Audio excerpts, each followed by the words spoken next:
सभी को जय हिंद।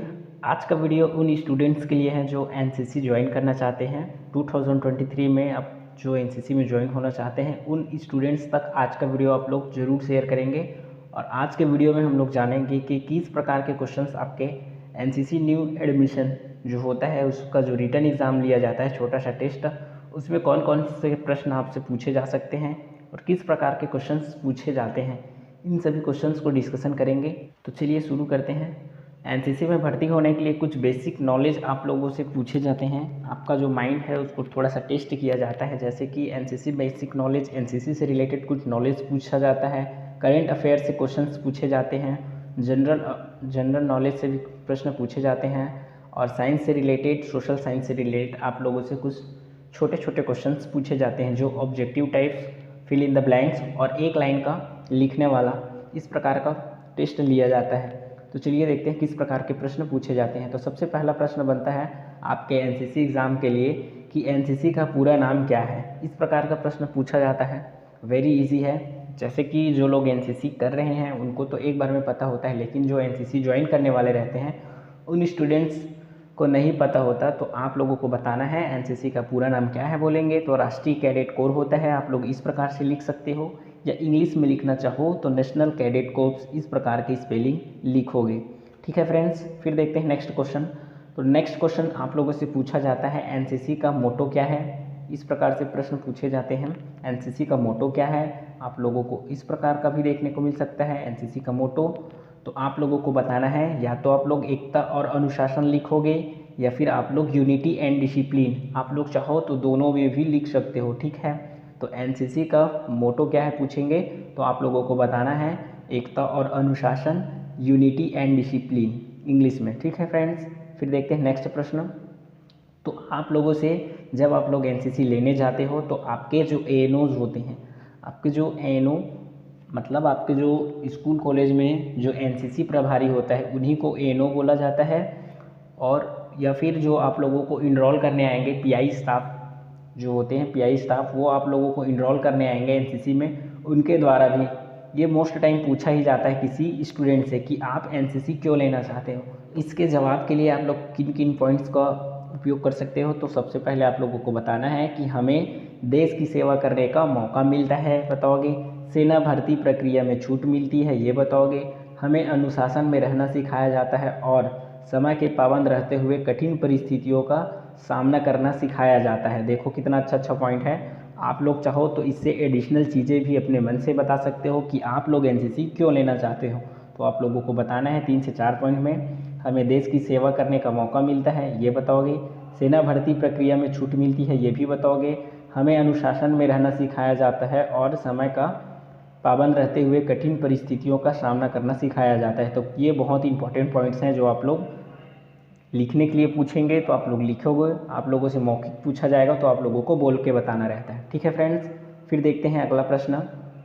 तो आप लोगों से एनसीसी से रिलेटेड ही छोटा छोटा प्रश्न पूछे जाते हैं, जैसे कि एनसीसी की स्थापना कब हुई। तो आप लोगों को एक डेट याद रखना है। कौन सा डेट? एनसीसी की स्थापना 16 अप्रैल 1948 को हुआ, ये डेट याद रखोगे। ठीक है, कौन सा डेट? तो 16 अप्रैल 1948। एनसीसी की स्थापना कब हुई? तो 16 अप्रैल 1948, ये डेट याद रखोगे।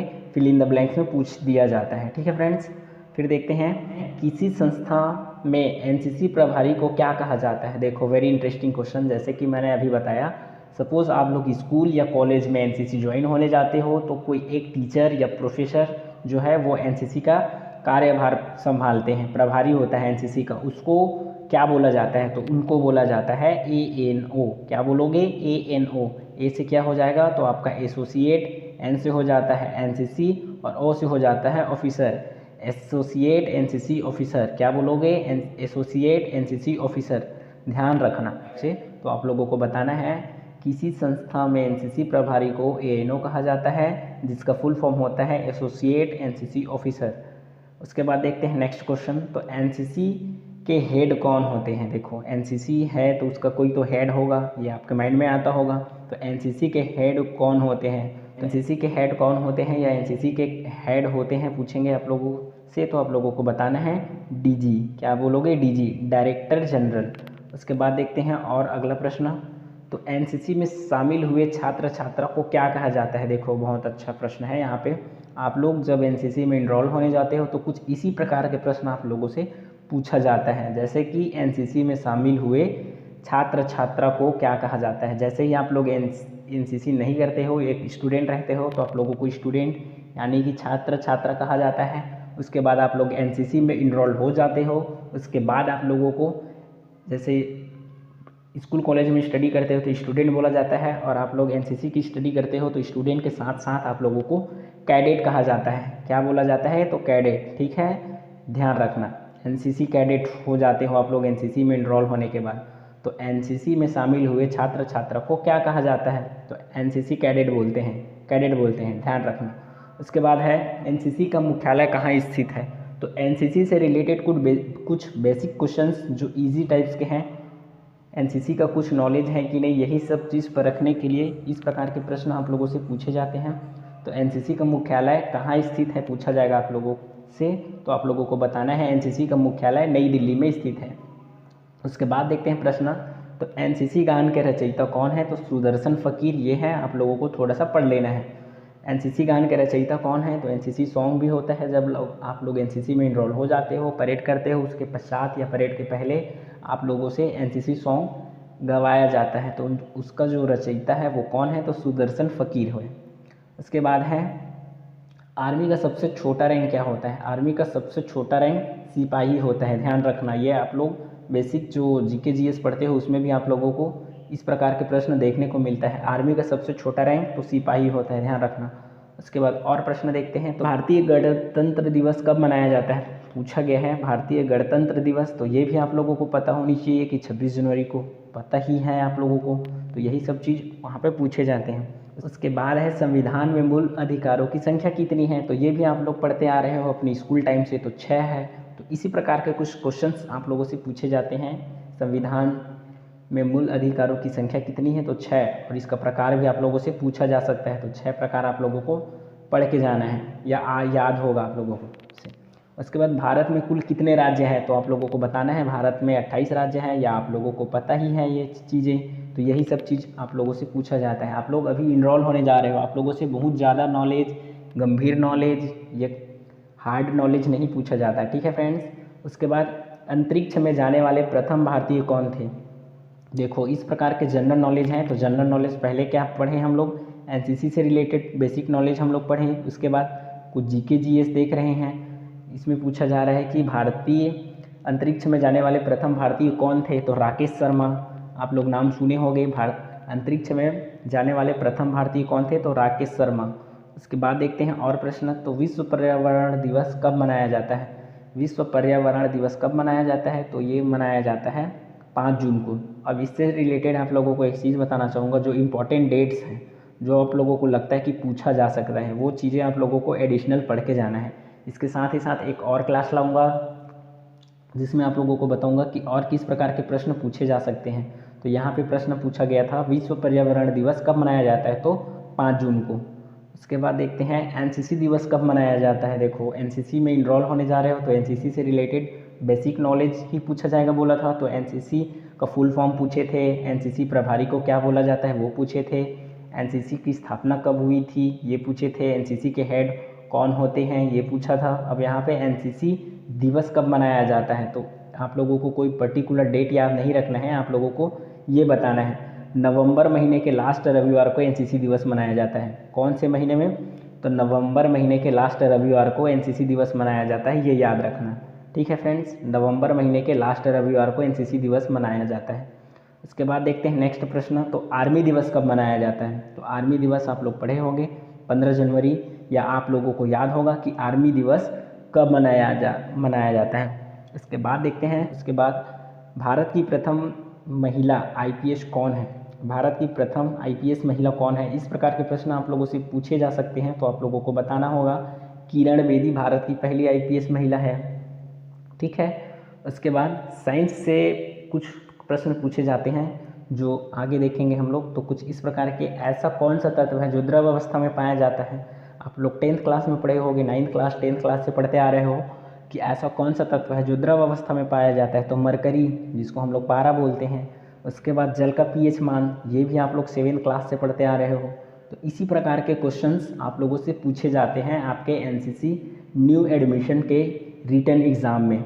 ठीक है फ्रेंड्स, जल का पीएच मान तो 7 होता है। उसके बाद और देखते हैं मानव शरीर में कितनी हड्डियां होती हैं। ये भी आप लोग बचपन से सुनते आ रहे हो, पढ़ते आ रहे हो। ये बात अलग है कि अभी आप लोग भूल चुके होंगे, तो यही सब चीज़ थोड़ा सा रिवाइज करके आप लोगों को एनसीसी इनरोलमेंट के दिन पढ़ के जाना होगा। तो मानव शरीर में कितनी हड्डियां होती हैं ये पूछा है यहाँ पे। तो यह जन्म के समय नवजात शिशुओं में 300 हड्डियाँ होती हैं, बाल्यावस्था में हड्डियों की संख्या 350 हो जाती है, और किशोरावस्था व प्रौढ़ अवस्था में कुछ हड्डियों के संगिलित होने अस्थिकरण के कारण 206 हड्डी तक सीमित हो जाती है।